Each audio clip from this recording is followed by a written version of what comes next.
Welcome to the Coach Sam Marple Show. I'm Alan Sparr, along with Coach Marple. Glad to have you here. Good to be here. We got as your compadre here. Who's the main man that's going to be talking about some of the football action? This is one of our tailbacks. We kind of got a trio of tailbacks this year, and this is our third tailback in that trio. This is Rance Carmen, number 5.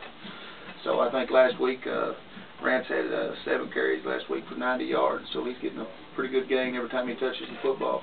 Rance, this whole show tonight is sponsored by HigherOneGraphics. And HigherOneGraphics is a location over in Yosemite, Kentucky. And Shannon Kane and I do the play-by-play of the game brought to you here on RadioLibertyKY.com.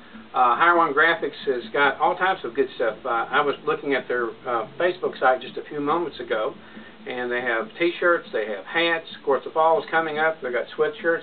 If you have any sort of graphics whatsoever that you want, like your icons that you've got even on your shirt. They make a lot of our stuff in our football building for us, our decals and stuff. They're great folks to work with. Shannon and Angela Kane, they're over in Yosemite. Magnetic Signs, 606-787-2996.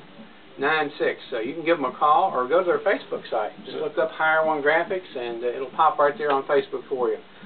It's been an exciting football season. So far it has been. Your first outing with Simon Kenton, you were overmatched. When I looked across the field there, and there was about 90 or 100 of them over there, and there was about 27 on our side. I thought, well, it's going to be kind of a long night, but we scored first right in that first game. Yes, sir. I mean, right off the bat, they said, well, what's this Casey County game? They're not supposed to be doing this stuff.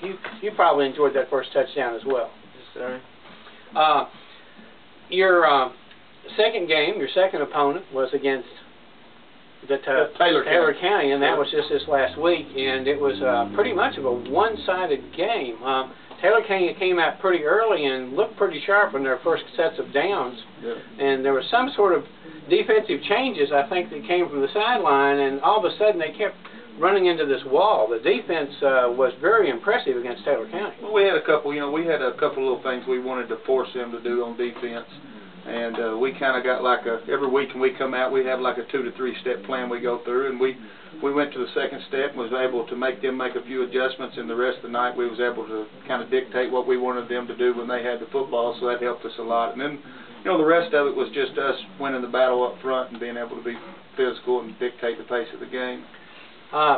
Getting back to talking about being physical, this team, and of course, a wise Cherokee man said to me one time, he says, if you listen to the whispers, you don't listen to the screams.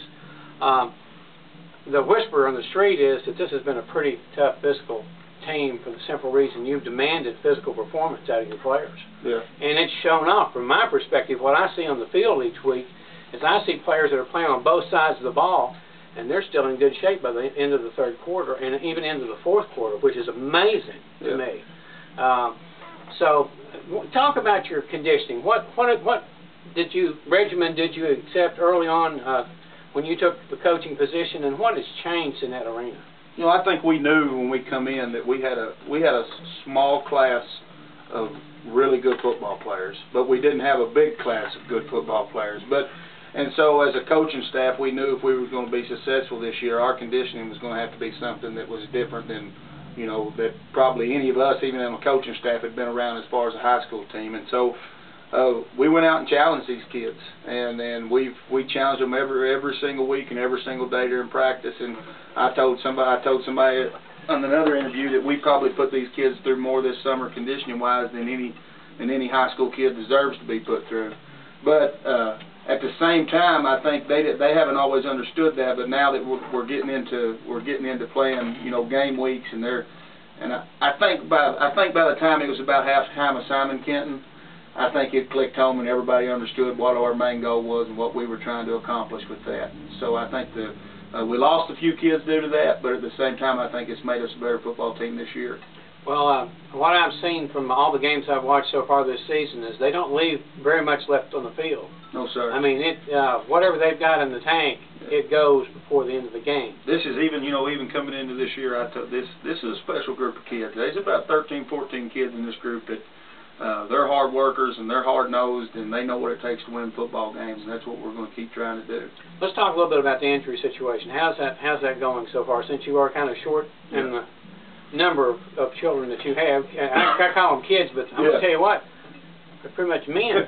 I've seen some really hard hitting out on the field. I've seen that repetition play after play, and you folks have really gotten after people, not only on the defensive end, but on the offensive end as well. You know, you're going to have your little nicks every single week. The biggest thing right now with the little nicks is the way it affects our practices. Because we'll bring a kid in, and where other teams can afford to go ahead and push a little more, we've got to be fully healthy on Friday, you know, with our kids. So we have to.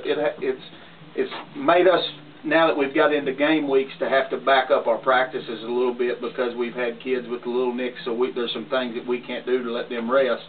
But I don't feel as bad about doing that now because we've had such a hard summer, and these kids I feel like they're prepared to. We can idle back a little bit, and they get back to full speed pretty quick.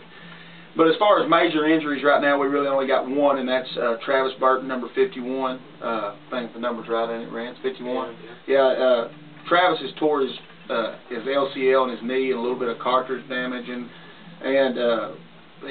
he'll probably end up getting that fixed at the end of the year. But right now, what we're doing is he's bracing it up on Friday and playing, and then it's about Wednesday before he can walk real good on it again. So he started back yesterday, getting to practice a little bit, and he's fighting through a lot of pain, and we're a different ball team when he's on the field up front on our offensive line, so he's playing through a lot of pain. He's just a kid that's got a lot of heart, giving us everything he has right now.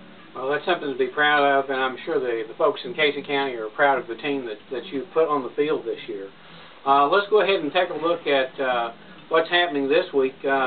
Casey County is they dropped one spot in the rankings this week. They're at 118, we're 117 last week, which you really can't say much about that.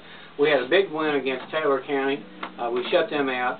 We're going to be facing the Greene County Dragons. Mike Griffith's the coach over there. They're ranked 71st in the state, and they're for real, so I understand. Yeah, they're actually 10th in 2A right now. They're the 10th rated team in 2A. They are. I told the kids there was kind of they're a mirror image of us. Except there's more of them. They're really hard nosed. They're a veteran football team like we are. They've got about 17 seniors. They're big up front. They're strong up front, and they're really well coached, and they tackle well.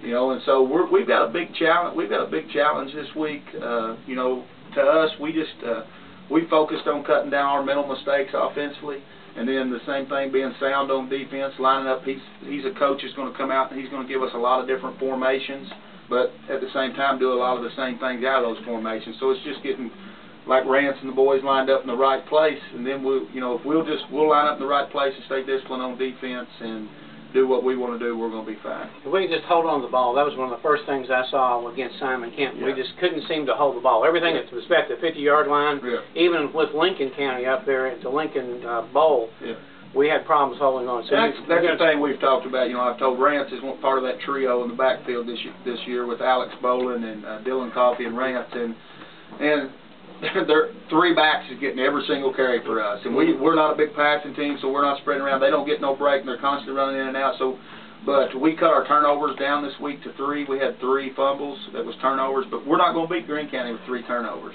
You're going to have to hold on to the ball. We got to hang on to that ball. We've got to win the turnover battle, and we've got to have less than 3 turnovers. Coach, wish you the best for your activity this week, and thank you for being on. Are you ready to go? Go Rebs, as they say? Yeah, I'm excited. He's excited and ready to play. Rance is always ready. If you can't be at the Greene County field, make an opportunity to watch us here at RadioLibertyKY.com. We're going to be doing live audio for the game. We're going to be covering all the games, and I'd like to thank you, Coach Sam, for being here again. I'd like to also thank our sponsor, which is HigherOneGraphics. If you need anything along the you name it, anything, a t-shirt to a hat to a sign to, there's not hardly anything that they can't make for you. So stop in and see Shannon and Angela Kane.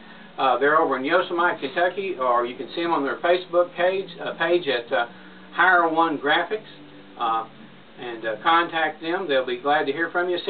606-787-2996. Thanks again, and thanks again to listening to RadioLibertyKY.com.